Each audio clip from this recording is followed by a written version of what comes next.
রাধেশ্যাম। আমি একটু এক জায়গায় বেরিয়েছি, সেখানে দেখলাম সর্ষে ক্ষেত খুব সুন্দর হলুদ হয়ে আছে।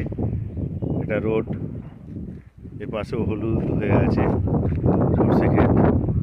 খুব সুন্দর জায়গা, মাঠের মধ্যে সুন্দর জায়গা। রাধে রাধে।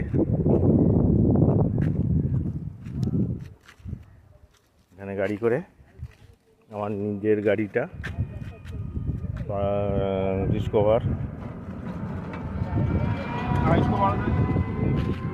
জয় শ্রীরাম, জয় রাধে রাধে, রাধা গোবিন্দ। সর্ষে ক্ষেতটা কত সুন্দর দেখেছো, সুন্দর মাঠ।